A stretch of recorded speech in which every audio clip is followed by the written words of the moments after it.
Yeah, so then I said to the guy, like, if you really think that Spider-Man can beat Superman, then, like, you're in the wrong business. Now, I'm not... What does this button do? I don't remember what...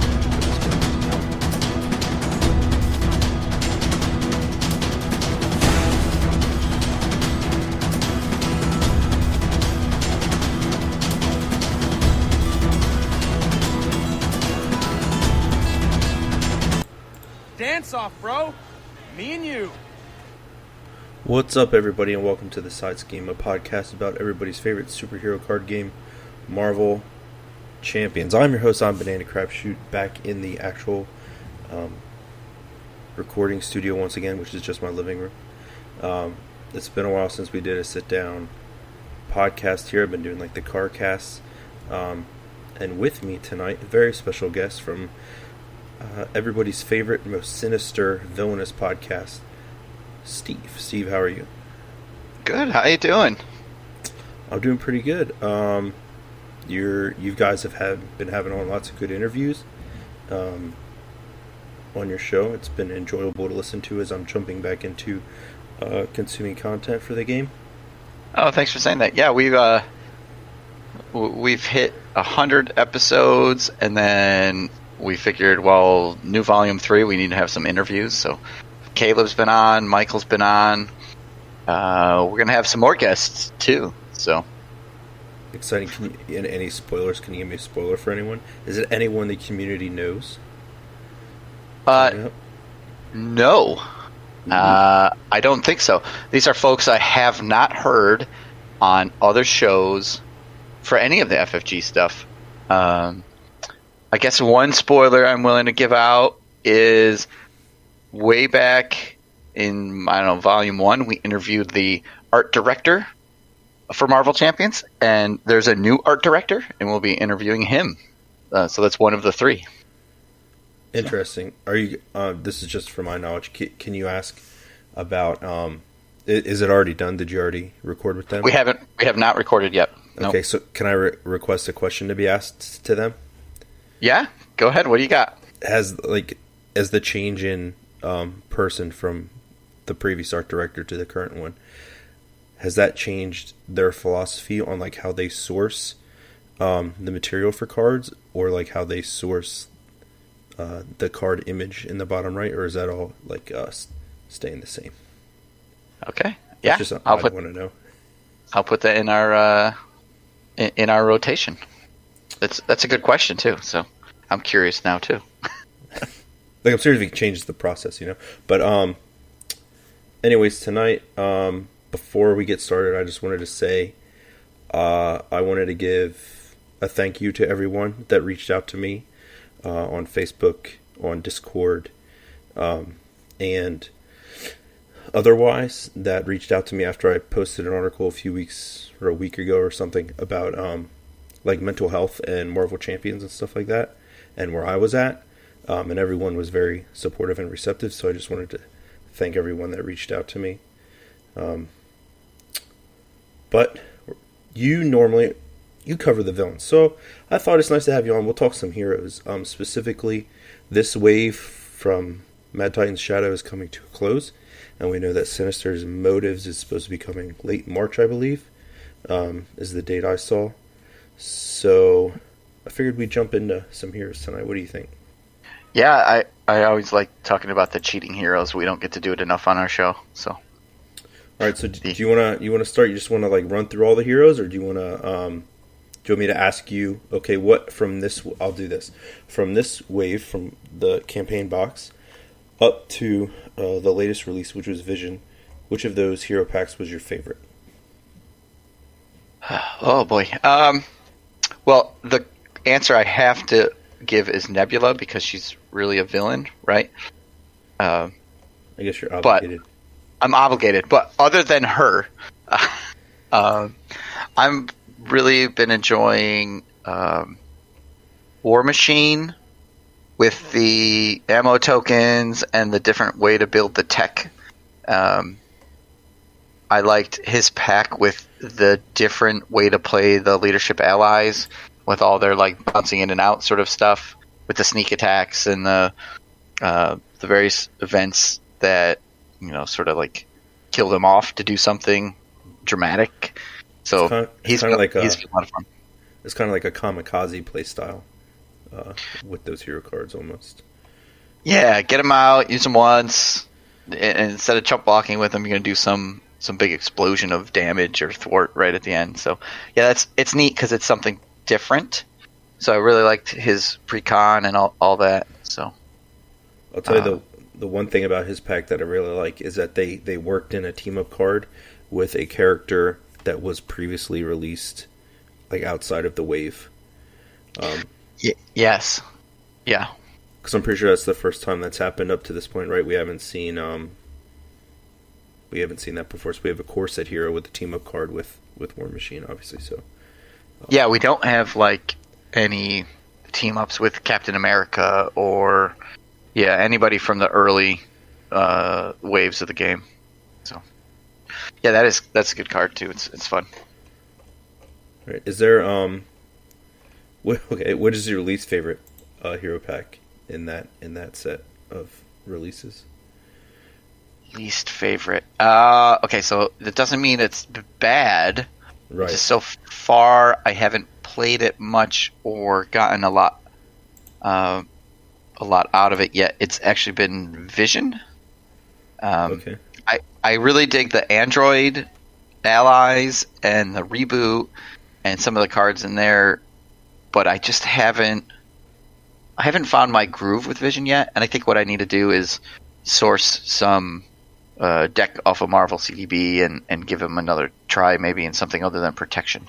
So I like the character. I just haven't hasn't clicked yet for me. Yeah. Right. Yeah. Well, I think some heroes that might happen to everybody, where there's a hero where the hero doesn't really click with you. I think that's normal to have that. Yeah, especially with the pre-con.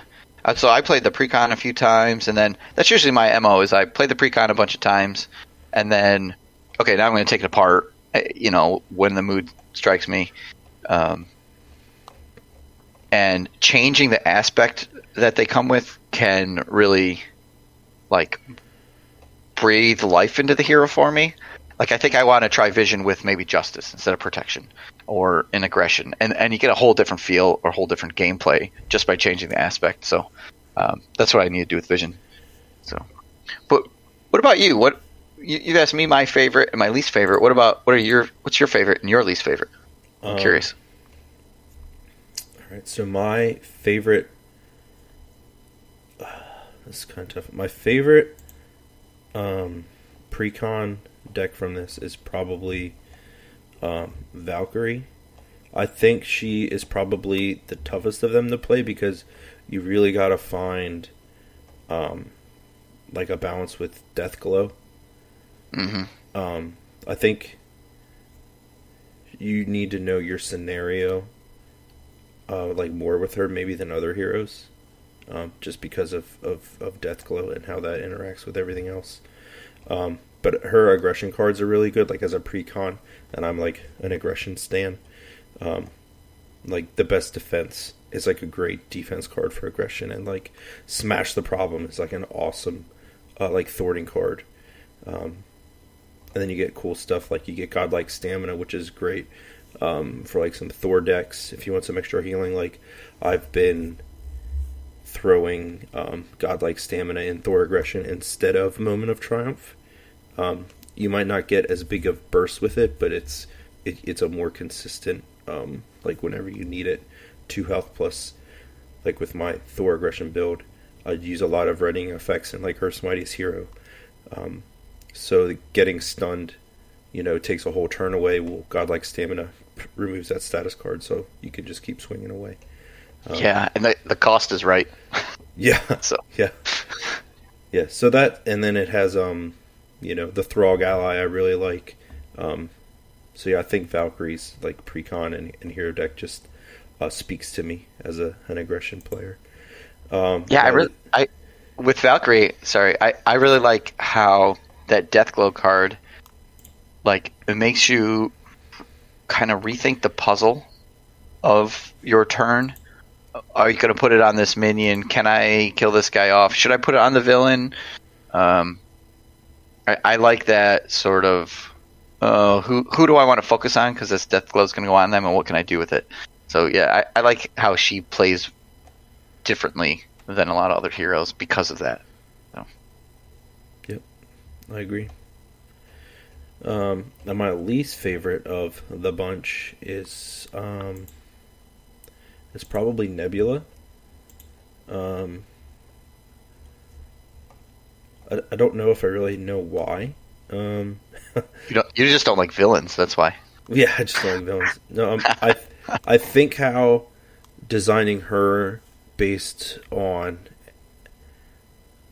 like her villain scenario, like it's the same almost, and maybe that's why I don't like it the most. I don't know, just you know how like Vision hasn't really clicked with you, like Nebula is just not for me, I guess.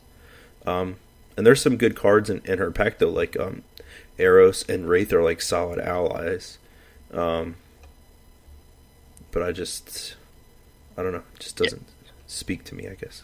Well, in one way or another, I love that card. That's just the fun press your luck.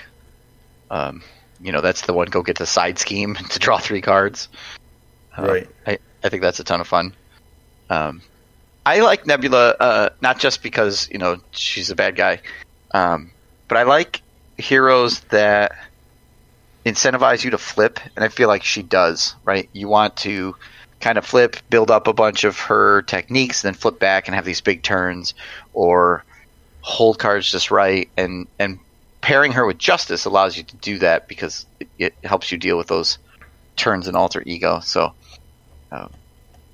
it speaks. I think it speaks a lot to the designers too that all 6 of the heroes in this wave are fairly different from each other. Like they all have their gimmick, and it doesn't just feel like tacked on to me. Like they're all very different. They have different gameplays, different styles. So it's like a lot of different folks can find something out of them that will speak to them.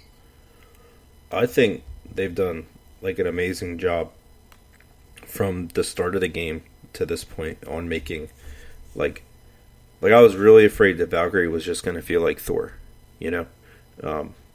but she doesn't. Right.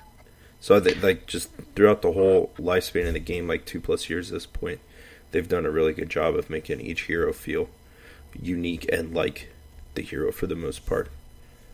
Yeah, right. Like War Machine could end up being a different version of Iron Man, and right. It doesn't play like that. It doesn't play the same. Yeah, you want to get your suit pieces out, but for different reasons, and you're focused on a different piece because of the ammo counters and just the way the upgrades interact with you. So right. So I'll ask you this: talking about heroes, overall to this point, what if you got time for a quick game and you just want to play your favorite hero real quick, what's that hero you go to? I don't know. That's tough because I like to I get bored with a hero quick. Okay. But there are definitely ones that I don't reach for right away. So I'm trying to play the new stuff because, I've played Black Panther a ton of times and Spider-Man, more times than I want to count. So I am always trying to play something new. But like the decks I have built right now, maybe Scarlet Witch. I really like that mechanic. Her thing. She's a lot of fun, and I guess I could never get away from really enjoying Ant-Man. So maybe one of the two of them. Okay. How about you? So right now, I think probably it's Venom and Thor are those two for me. I've been a fan of Thor since he came out. I'm glad people are getting on the bandwagon with Thor now. Yeah, but Venom is just... I don't know. I like Flash Thompson, like Agent Venom, like as a character and like in the comics and stuff. So like, that was already cool to me. And then he's just like real solid and fun to play, and like having multiple guns out and being able to ready them and yourself a bunch. It's just like I like playing Venom. He's just he's fun. He's fun. I agree. I know when he first came out, it was like, I'm playing Venom. Nobody else in my group's allowed to play Venom. Yeah. Oh, yeah. Do you have a hero in there in that collection that you just almost never have gone back to? You know, maybe you played him a few times and then haven't gone back. So I definitely have a couple. Yeah. So there's one that I played. So like when the game first came out and we just had the core set, I played a lot of Spider-Man and a lot of Iron Man like at that time, and I don't think I've played Iron Man since like Captain America and Miss Marvel came out. Like I've gone back and played like all the other heroes in that core set, but I can't remember ever like really playing Iron Man. Like I might have like tested a few decks for deck builds with him, but like sitting down and playing games, like not really. Iron Man is the one I can think of. I'll dip back in and grab him from time to time as new toys kind of show up that will build off of his shtick. For me, I found I haven't gone back, and I just don't ever reach for Hawkeye. And I know Kennedy Hawk is going to hate me for that, but something about it, I just feel like, oh, if I'm going to pick him up, I'm just going to die. Like, I don't know what it is. I'm not a fan of Hulk, but I have given him another try. I've put him on the table. I've played him. We even have him on like a recent YouTube stream. I'm willing to try him again. But something about Hawkeye, and even with the new show that was out, I enjoyed the show. It's like, I should go play Hawkeye. Nah, I don't really want to. So, nothing against him. I think his mechanics fun. He's the one I never go back for. I thought of another one I haven't played in a long time. That's Doctor Strange. I think just because of how ridiculous he can be, he almost trivializes some scenarios. Yeah, I still enjoy Doctor Strange. I had a couple games and still lose. You can still lose with him. So right. I mean, I enjoy him, and he's like great design. They like hit it, out of the park with his design. I just he's not one I reach for. Yeah, my favorite thing to do with him, and it's so cheesy, is he'd play the Cosmo thing where you just build Cosmo up and then just name event off your invocation deck. It's so stupid, but it's like, I'm doing 20 damage a turn with this dog. So that's ridiculous. Yeah. All right, so did you when you get a new campaign box, do you play like through the campaign with the heroes in the box? So like, did you team up Spectrum and Adam Warlock and give Mad Titan a go? Yeah, definitely. I have a pretty solid, consistent game group. We play multiplayer. And a buddy of mine, Nathan, and I will play 2 players outside of that group. So we got Mad Titans. One of us takes Warlock, one of us takes Spectrum, and off we go. And we'll typically try to play with the precon for maybe a scenario or something, and then we'll start to tweak the deck, especially if we don't win. Then it's okay. It's time to get rid of the precon for campaign, and so we have taken the 2 of them through the campaign. We've lost to Loki a couple times, and we haven't gone back. But the other thing we like to do is maybe swap out a hero halfway through a campaign. So Adam Warlock gets called away on some cosmic quest, and Nebula joins in instead in the same campaign. I know it's like, not kosher, but it's fun to just kind of, characters in Marvel come in and out, so we'll do the same thing in the campaign from time to time. Same campaign, as long as it sort of makes sense to us. So.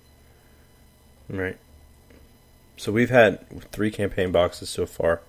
6 heroes have released in those campaign boxes. Which one of those 6 is your favorite? Okay, so that gives us Adam Warlock and Spectrum, Rocket and Groot, Hawkeye and Spider-Woman. Yep. right? Yep. I'm enjoying Adam Warlock right now. I like Rocket, and I like Spider-Woman. Like, if I had to pick one from each box, I think I've had the most fun with Spider-Woman, and maybe that's because she's been out the longest, so I've gotten more games with her. I like the dual aspect. I like the combos. I like being able to play her where you can build up her Captain Marvel ally. She has a fun Nemesis set. So I probably would say her out of the four. But Adam Warlock is pretty close. And I'm really enjoying Spectrum as well. So I mean, there's only one hero in the game that has Pip the Troll as a signature ally, so it's true. Hard to go against Adam Warlock there, I guess. Yeah, it's tough. It's tough to say no to Pip the Troll. Yeah. All right. Do you have anything else on heroes you want to talk about? Well, I was curious about you. What kind of gameplay do you get in with the campaigns? Are you playing mostly solo? Do you have a multiplayer scene there? Are you able to play the campaigns? Do you asked me those questions. I'm asking you those questions. Yeah. Yes. Normally, I will take the 2 precon decks in the campaign box, and I'll play them against the first scenario at least, like with the precons, just to get a feel for them. And then I don't actually run through the whole campaign with them. I'll build my own deck and whatever and go at it. I normally play 2-player or solo 2-handed. Haven't been able to get together regularly with a group or anything to get 3 or 4-player games in.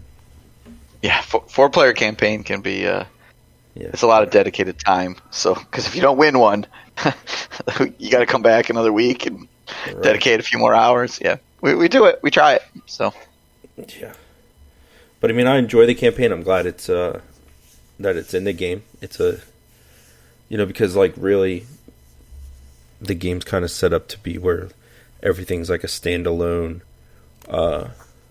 fight. So having the connected story, regardless of how minimal or intricate those connections are, I still enjoy that that's an option. Yeah. Of the 3 campaigns we have, which one the mechanics of the campaign, not necessarily the story, but the way the campaign itself is handled, which one do you like the best? The best? Probably Mad Titan's Shadow. I mean, it's close between that and the Red Skull box. The Red Skull box is really solid. I'm trying to think of what my least favorite mechanics are in each one and how they go up. But I think probably Mad Titan's Shadow overall. The introduction of the Infinity Gauntlet and that little extra deck to add that extra layer to any scenario, I think is really cool. Hela's scenario and how unique she is awesome.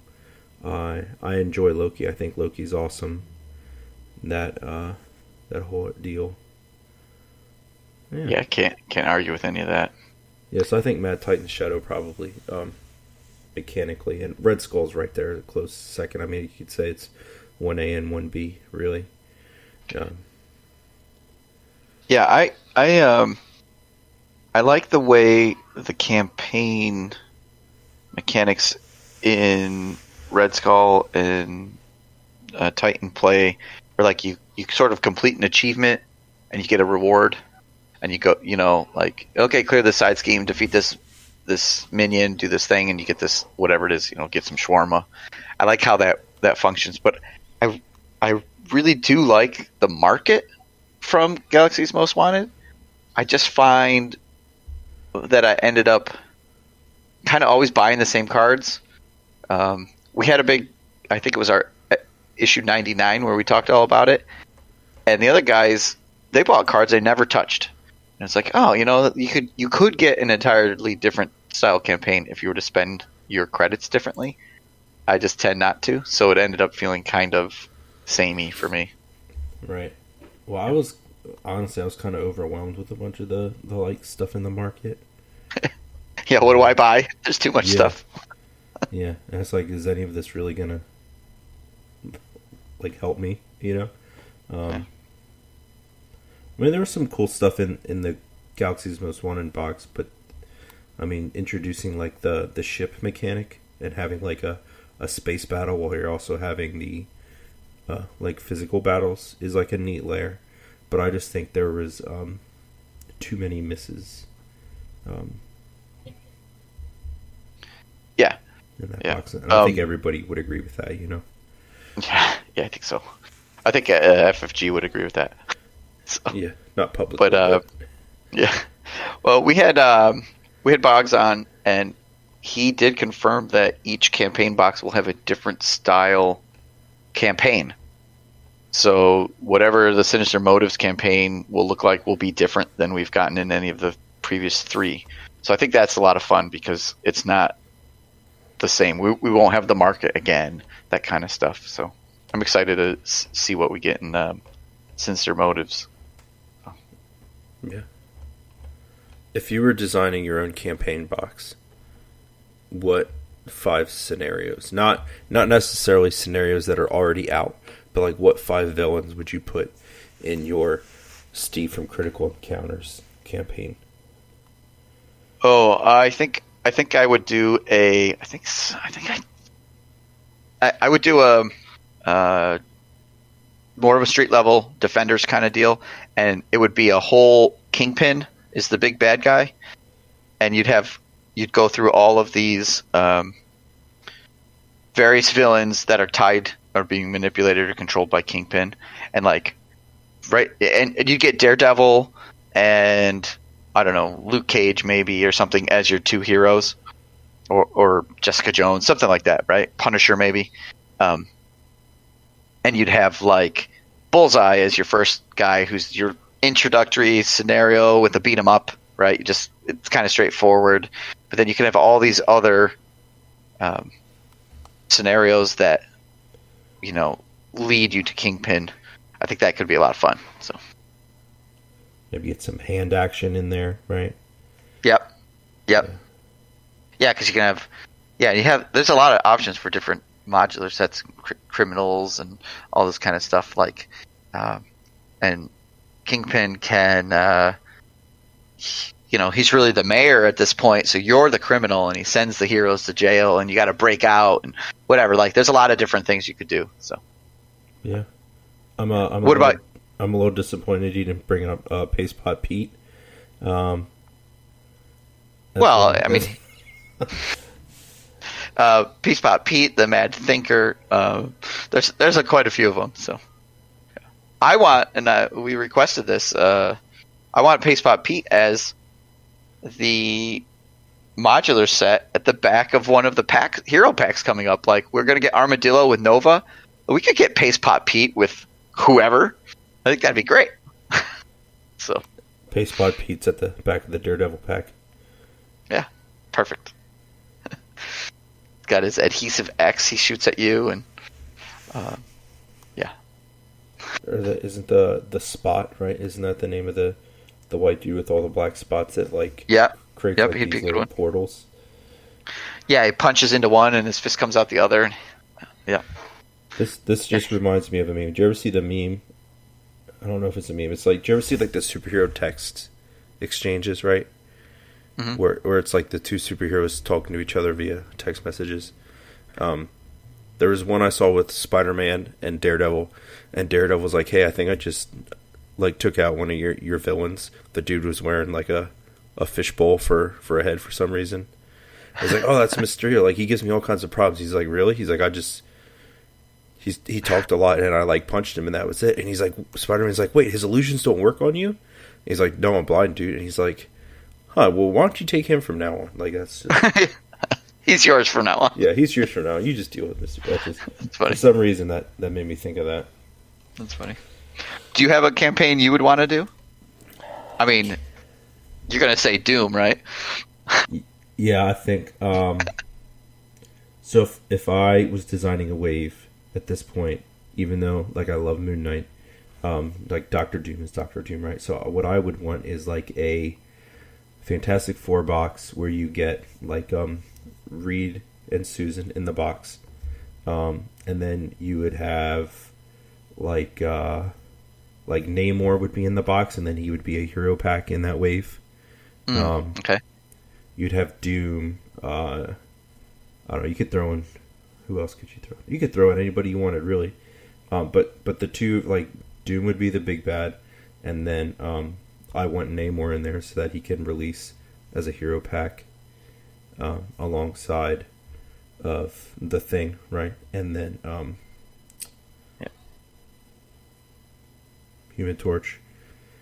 And then you'd have Namor, and then your fourth one you could do like, I think it'd be cool to do like a Franklin Richards like hero pack, or you could do anything really. Yeah, you could slot in anybody there. You could do Bagman. You could do Ghost Rider. He was on the Fantastic Four for a little bit. You could do Wolverine. There's been a bunch of people that have been in the Fantastic Four, you know. I'm not sure what the other villains would be in between there, but it would Namor and Doom would be in there. You could get another version of Claw, maybe. Oh yeah, that makes sense. Or like another version of Kang. Could work in there too, because I mean you could have infinite number of Kangs in this game, really. So.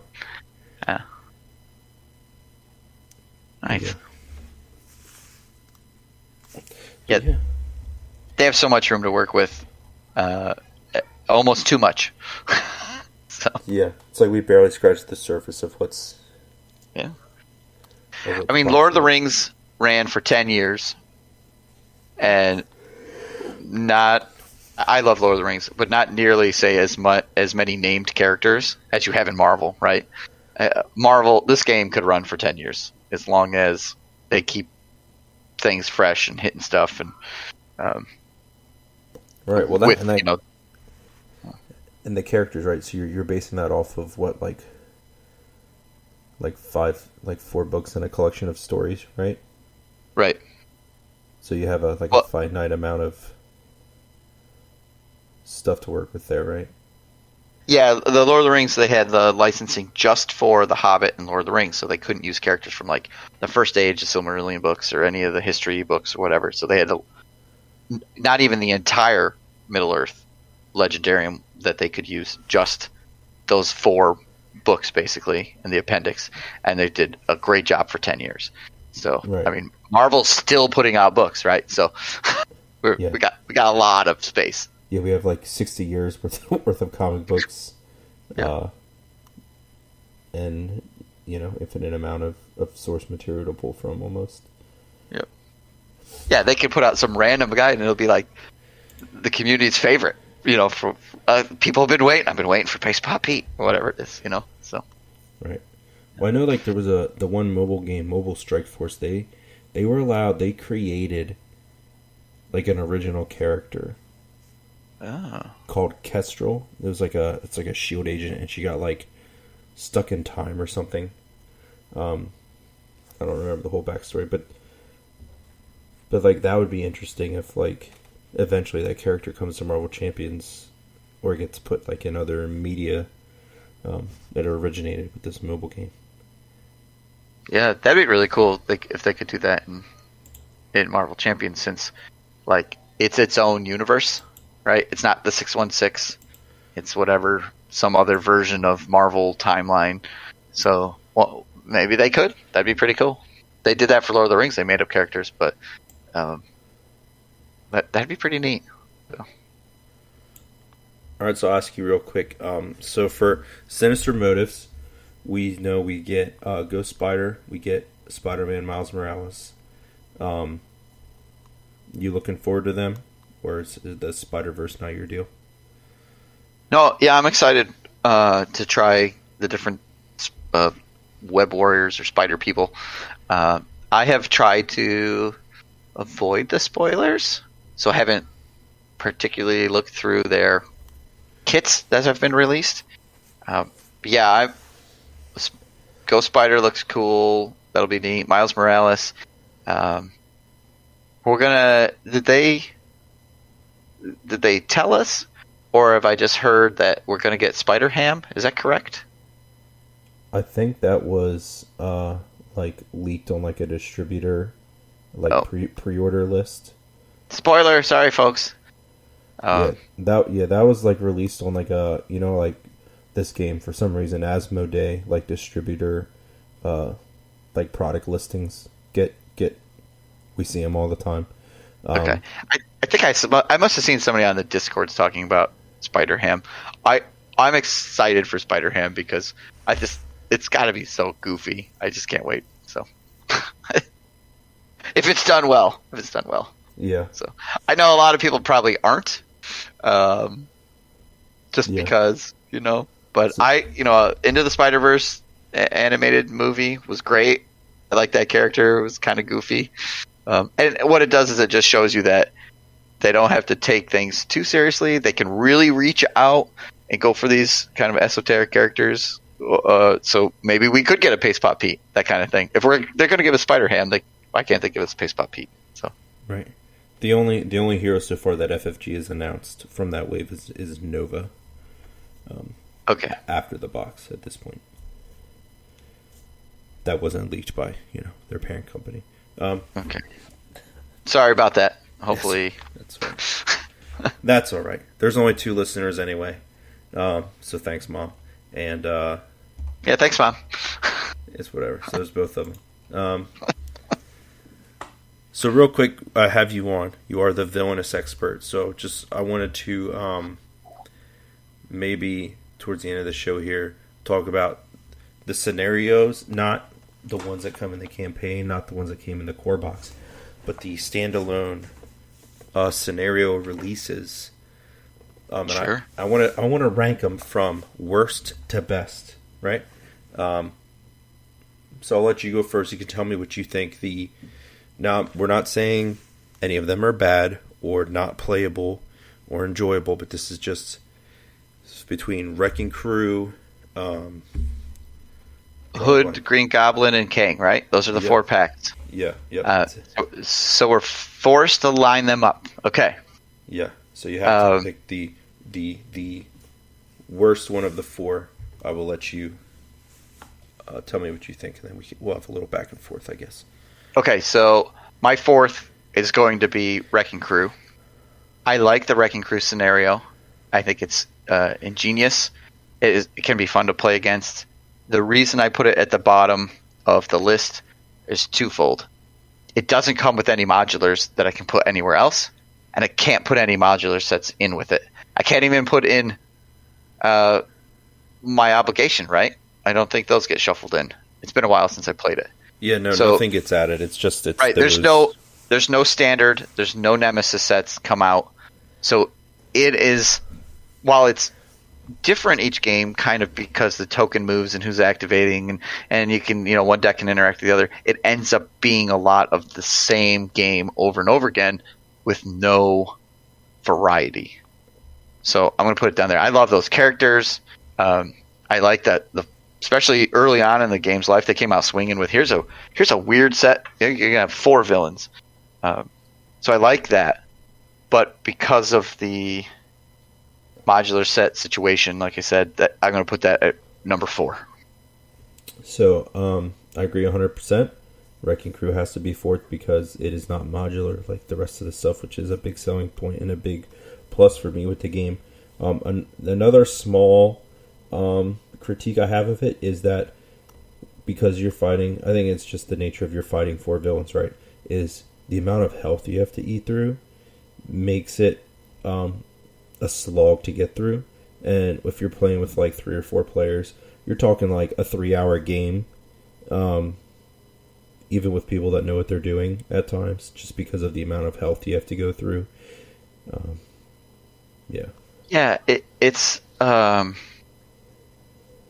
Is it a significant amount more? You only have to defeat each one once, right? Right. But they have like 14, like just on standard, 14, 13, 12, something like that. So it does end up being 11 maybe for pile driver. It does end up being more than having to take out a level 1 and then a level 2. Yeah. And while it might not be like a crazy amount more, I don't have to do the math. It does seem like it is a lot to do. So, especially like you said in 4-player game. So. Yeah. So I think like we had a side scheme, like stream of it that Tommy did, out with Jack and Scott and Brian in Jack's basement, and it took them 3 hours to get through a 4-player Wrecking Crew game. Yeah. So okay, I don't mind if a multiplayer game goes long. I know a lot of people, they don't want to sit down at the table for 3 hours.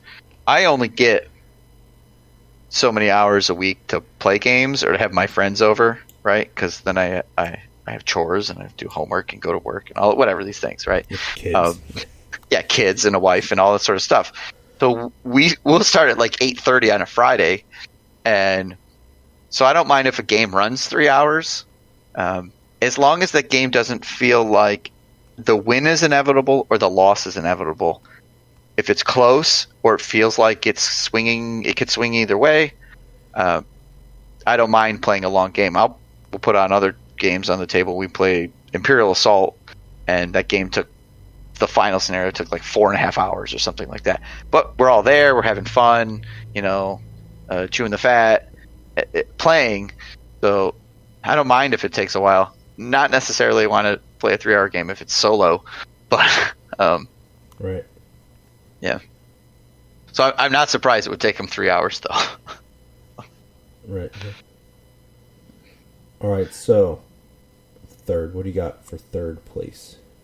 So third, I'm putting down, because I haven't got a chance to play it too terribly much yet.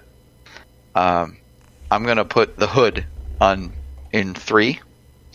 He's a little harder, which is fine. I don't want, scenarios that are automatically going to be 1. But I haven't had a chance to play it too terribly much. I got a bunch of games in, but not enough to say like I'm really comfortable with it yet. But I think he's great with the Standard 2 and Expert 2. We just talked about that in our show. And what the other 9 modular sets that he comes with. I love modular sets. They're all very different.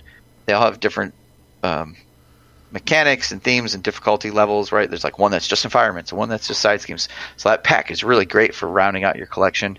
And I do like Hood's ability to pick 7 random modular sets and put them all together. So like you can go all theme. I just played some games where I picked all the Hydra modular sets as well as some of the Hydra Nemesis sets and used them as modular sets, right? Captain America, Spider-Woman, and do a Hail Hydra.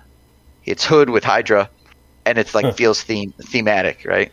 I know Mike's got a video coming up where he takes all the Mad Titans and get some stuff from, I think it's all the Mad Titans, space stuff, Black Order, all that kind of stuff, puts it all in the Hood, right? So you have this cohesive clump but it's Hood. So you get to play with all those different sets that maybe you don't get to interact with because other villains only let you put in 1 modular set or maybe 2. Now you're like, yeah, I put 5 in. So if the game progresses that far. So I like that of the Hood. I'm putting him 3. He's too new to be higher than that. So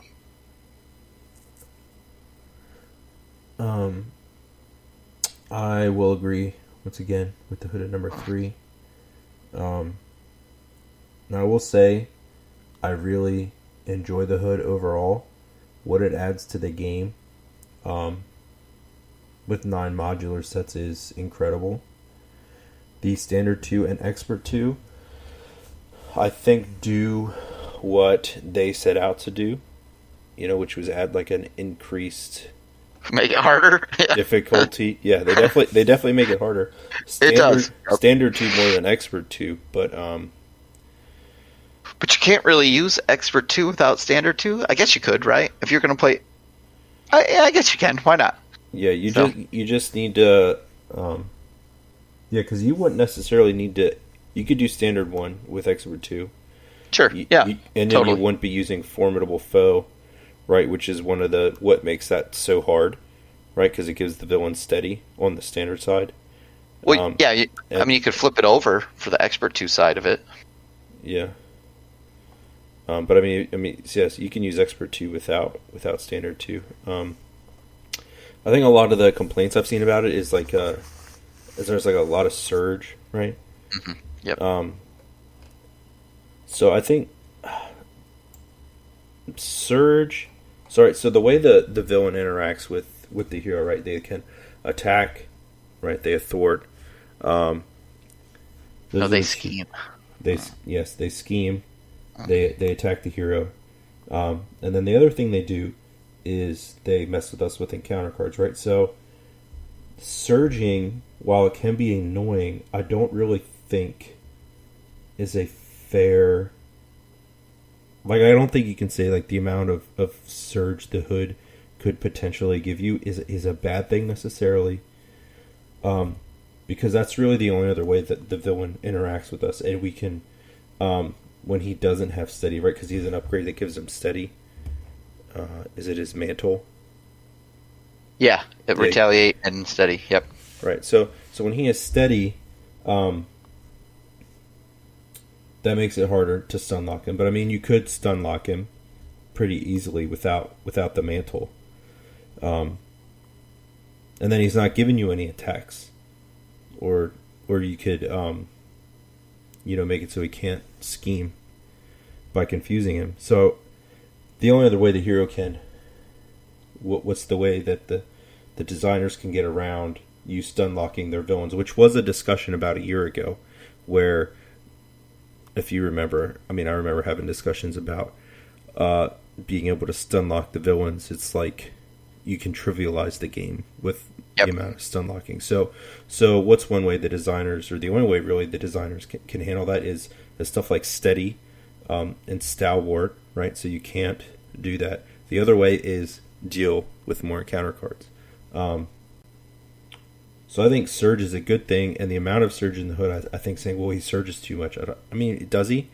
I mean, he doesn't surge you if you pull a Hood card, right? So and that's his thing. It's his foul play ability that is getting these people that are complaining about the amount of cards they get. But I guess for me, complaining about dealing with encounter cards isn't. I don't see it as a big of a deal, I guess, as other people, because that's the only other way the villain can mess with you. Does that make sense? Right. Yeah, that's how he combos off. That's his resource acceleration. You're right. Like the stun lock stuff, Captain America's stun lock deck can just trivialize somebody. So if you're preventing the Hood from attacking or scheming, he's going to give you some extra cards, and the game can his game, I think, can get away from you if, like, it can combo off pretty well if you're putting in standard 2 with the Hood, and things sort of start to snowball and get away from you. But that's okay, because that's what the heroes will do, right? The heroes will kind of get their board state going, and then all of a sudden just combo off and just roll over the villain. So it's kind of like tit for tat, right? What's good for the goose, good for the gander. It's kind of the same thing. It might create some feel bads now and then, like, I ended up with 5 cards. Yeah, but the next game you're gonna combo 4 things and use War Machine to do 22 damage with his machine gun, right? So it's like it happens. Well, the other thing too is, like, you're picking the mods for the most part that you're bringing to the game. So you pick 7 mods from your collection, or pick 7 at random, however you do it. So if you want an easier game, bring like Bomb Scare, and stuff that the encounter cards are not that threatening.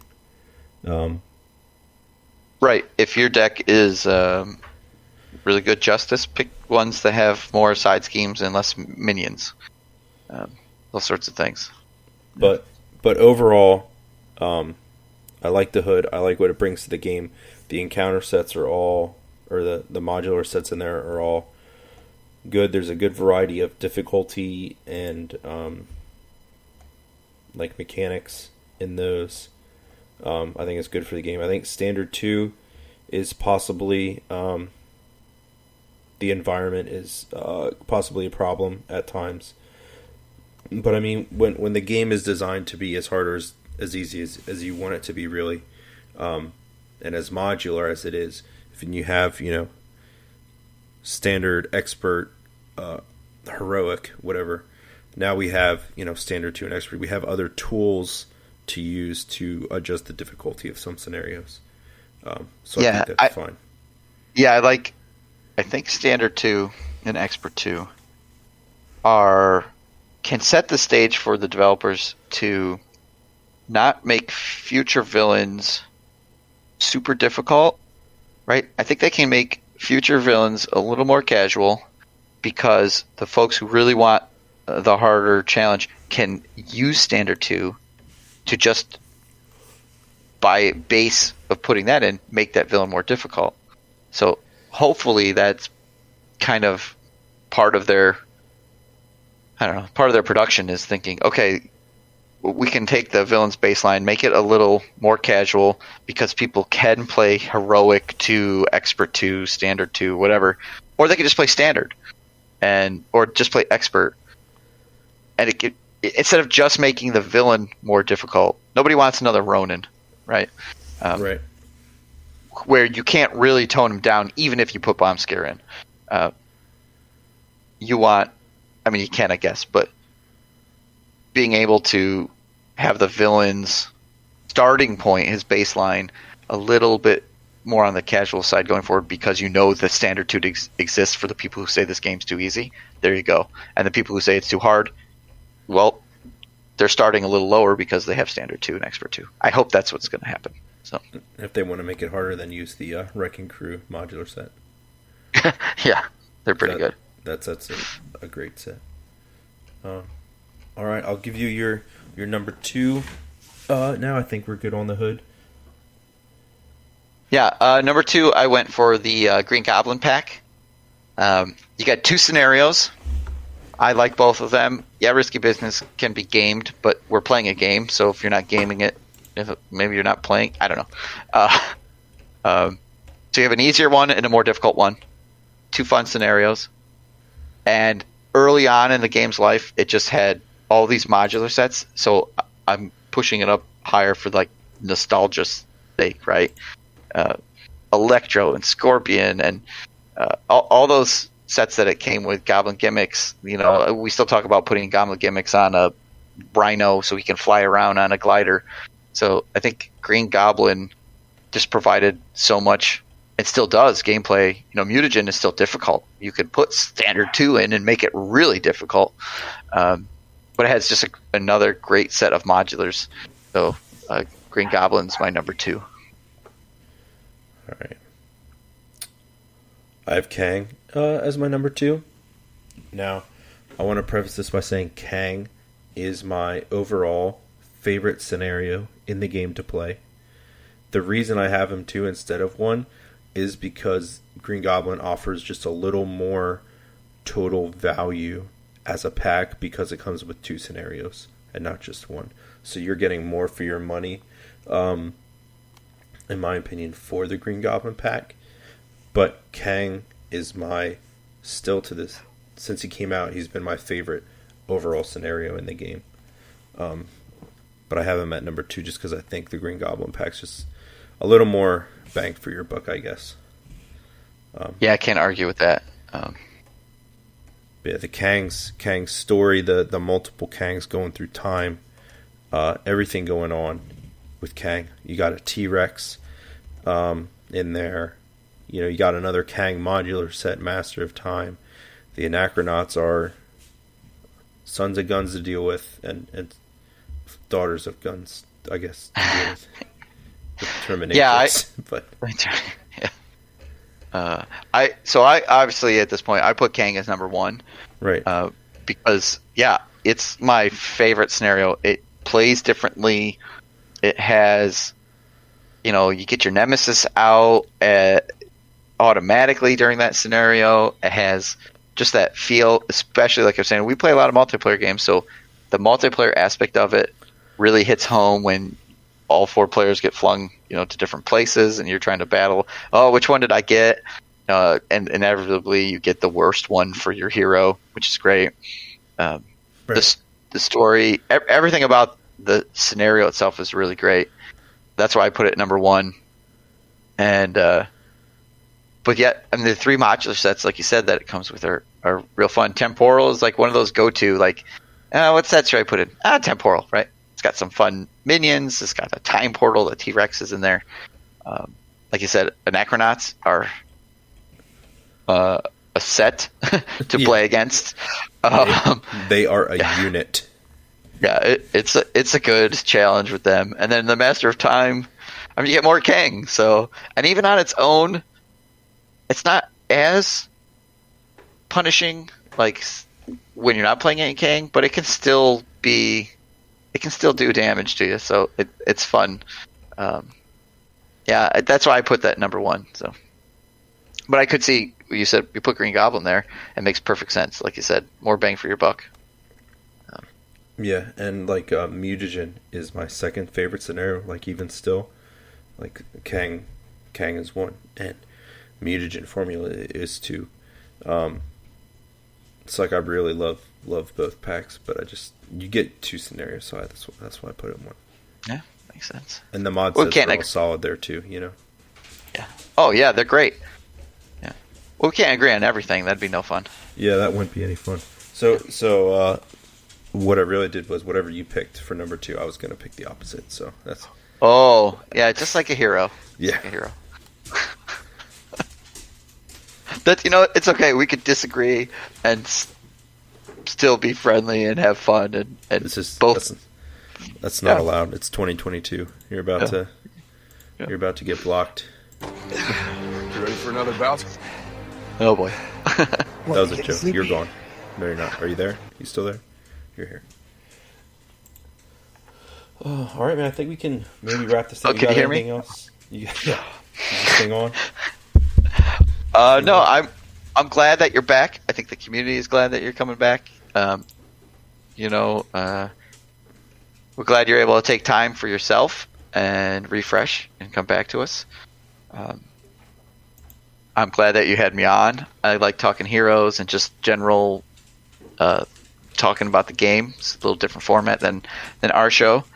I do have one thing to plug. Can I plug something? You can plug whatever you need to plug. The floor is yours. Okay, so Critical Encounters, that's my show. Everybody knows Critical Encounters, right? But Daniel and I just recently did a show with Mighty Jim and Simon from the Card Game Cooperative. If you don't know their show, they do a look at all 3 cooperative LCGs from Fantasy Flight games. So they look at Lord of the Rings, Arkham Horror, and Marvel Champions. And Daniel and I, Simon and James, we did a lore of the rings. It's about a 2-hour episode where we just talk lore and theme, all from like the new revised core starter, the opening scenario. And that's something different for Daniel and I to talk Lord of the Rings. Still looking at the bad guy cards and still doing our lore segments, just a different game. So go give that a listen. Check out the Card Game Cooperative if you're looking for more Marvel Champions content. So is that a Critical Encounters episode? Just like talking about Lord of the Rings, or is that just on their show? It comes out on it's on their show since they already do Lord of the Rings stuff. So you have to go and look at Card Game Cooperative. I don't know, Google that, you'll find it. Okay. So I will find that and put that in the show notes here. So people that are listening, that are interested, can find a link to it in the show notes. Great, thanks. I will also have Critical Encounters in the show notes. So yeah, there you go. Is it Podbean, right? So, or Libsyn? You're the Libsyn one. We're the Libsyn ones. Yep. Yeah. All right. I got it somewhere. I'll find it. Well, if that's all for you, you got anything else you wanna plug or talk about? No, I'm good. Thanks for having me on. Yeah. Anytime, man. You're welcome anytime. Thanks for coming on short notice. I asked you 2 seconds before we started, hey man, you busy? And you're like, yeah, I'm busy. What you need? And then, whatever. But if you liked this show, tell your friends. If you didn't like the show, tell Vardaen. Hey, that's ours. Yeah, that's yours. Yeah. Well, that's why I did it. I'm BananaCrapshoot. Stay scheming. Champions. You have reached the life model decoy of Tony Stark. Please leave a message.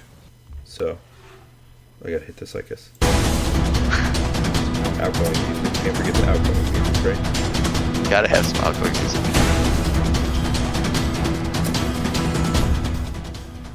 So, am I still recording? Am I not? Don't know. Thanks for coming on, man.